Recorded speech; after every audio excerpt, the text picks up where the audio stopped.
மூன்றெழுத்தில் என் மூச்சிருக்கும், அது முடிந்த பின்னாலும் என் பேச்சிருக்கும் என்ற பாடல். இந்த பாடல்ன்ற அர்த்தத்தை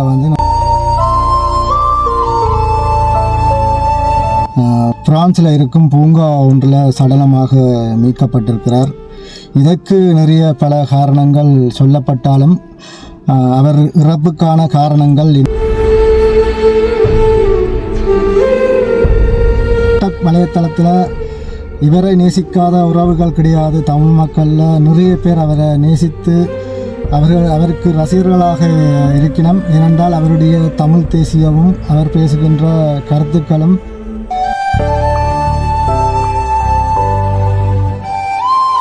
அதாவது 1.5 லட்சத்துக்கு மேலே அவருக்கு ஆழ்ந்த இரங்கல் செய்திகள் டிக்டாக் வலைத்தளங்கள்லேயும் சரி, சமூக ஊடகங்கள்லேயும் சரி, அவர் இறந்த நாளில் இருந்து இன்று வரைக்கும் சொல்லி கொண்டிருக்கிறோம்.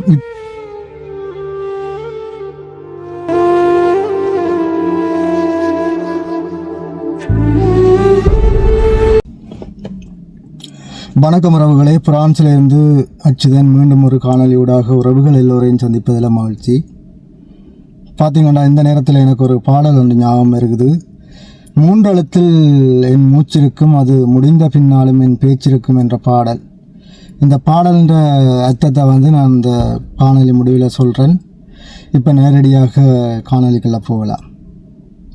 அண்மையில் பார்த்தீங்கன்றால் போன 28ஆம் தேதி எமது ஸ்ரீலங்காவை சேர்ந்த எங்களோட யாழ்ப்பாணத்தை சேர்ந்த கொக்கி குமார் என்று சொல்லப்படும் சுஜித் அவர்கள் பிரான்சில் இருக்கும் பூங்கா ஒன்றில் சடலமாக மீட்கப்பட்டிருக்கிறார். இதற்கு நிறைய பல காரணங்கள் சொல்லப்பட்டாலும் அவர் இறப்புக்கான காரணங்கள் இன்னும் முழுசாக தெரியவில்லை. அதுக்குரிய காரணம் இன்னும் பிரான்ஸ் போலீஸாரால் இன்னும் கண்டுபிடிக்கவில்லை. இது தெரியாமல் நிறைய பேர் அவர் இறந்த பிறகு தாங்கள் சமூக வலைத்தளங்களில் பார்வையாளர்களை எடுக்கணும் என்று பொய்யான செய்திகள் நிறைய பரப்பப்பட்டது நிறைய சமூக ஊடகங்களில். இதெல்லாம் உண்மையான விஷயங்கள் கிடையாது. அவர் இறந்ததுக்கான உண்மையான செய்தி இன்னும் இவருக்கும் தெரியாது. அது என்னவென்று இன்னும் புரியாத புதிராகவே இருந்து கொண்டிருக்குது. ஓகே, இந்த சுஜித் கொக்கி குமார் என்று சொல்லப்படும் இந்த சுஜித் என்பவர் முதல் யார் என்று நான் அறிமுகப்படுத்துகிறேன். டிக்டாக்ல பிரபலமான ஒருத்தர் இந்த கொக்கி குமார். இவர் டிக்டாக் வலைத்தளத்தில் இவரை நேசிக்காத உறவுகள் கிடையாது. தமிழ் மக்களில் நிறைய பேர் அவரை நேசித்து அவருக்கு ரசிகர்களாக இருக்கணும். ஏனென்றால் அவருடைய தமிழ் தேசியமும் அவர் பேசுகின்ற கருத்துக்களும் சிந்திக்க வைக்கக்கூடிய மாதிரி இருந்துச்சு. ஒவ்வொரு டிக்டாக் பார்வையாளர்களும் அதன் மூலம் அவர்களது அந்த சுஜித் என்பவருக்கு ரசிகராக இருக்கணும்.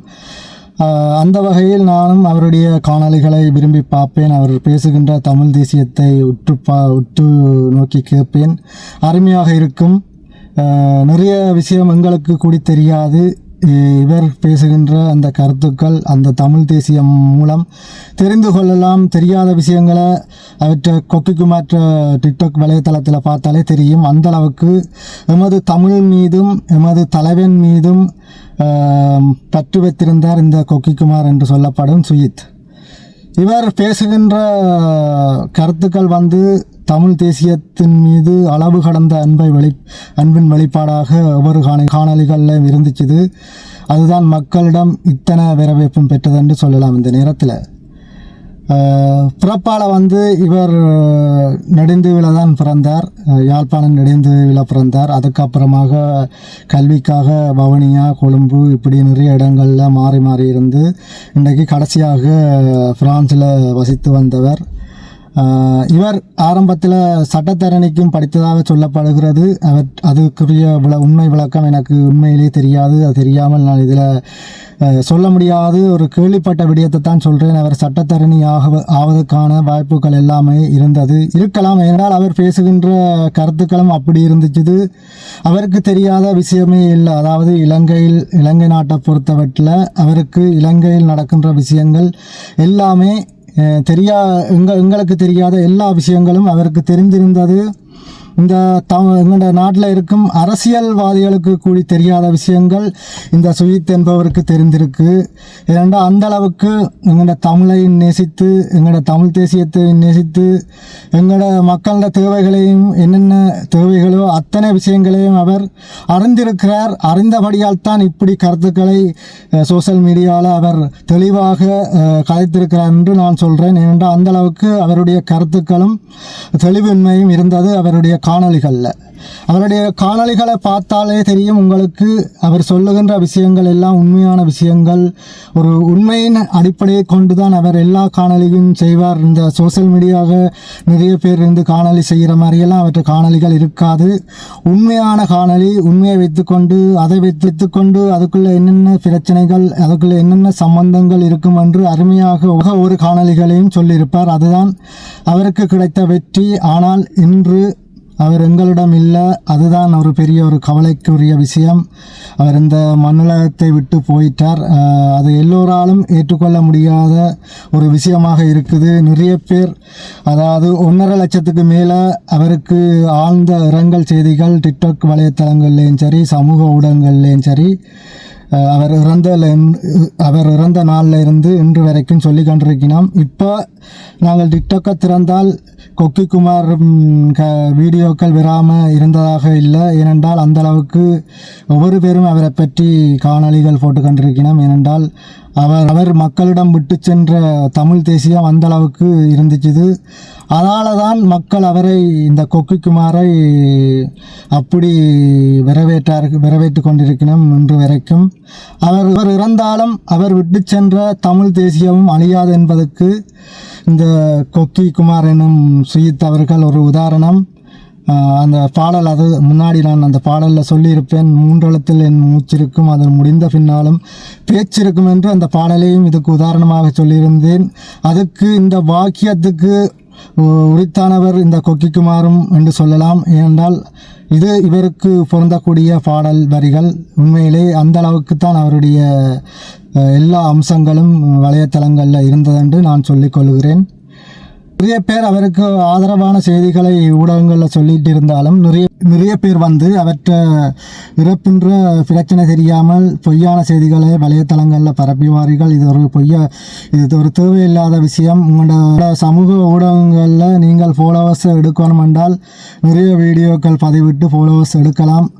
ஒருத்தர் இறப்பை வச்சு அதன் விஷயம் தெரியாமல், முழு பிரச்சனையும் தெரியாமல் காணொலி போடுறது, சிவம் தெரியாமல் காணொலி போடுறது ஒரு புலியான விஷயம். ஒரு விஷயத்தை அறிந்து கொண்டு அதுக்கப்புறமாக காணொலி போடுங்க. அவசரமாக அவர் இறந்த செய்தியை கேட்டுட்டு அவசரமாக காணொலி போட்டு ஃபாலோவர்ஸ் எடுக்க பார்க்குறீங்க. இது ஒரு தவறான விஷயம் என்றதை இந்த இடத்துல நான் முன்வைக்கிறேன்.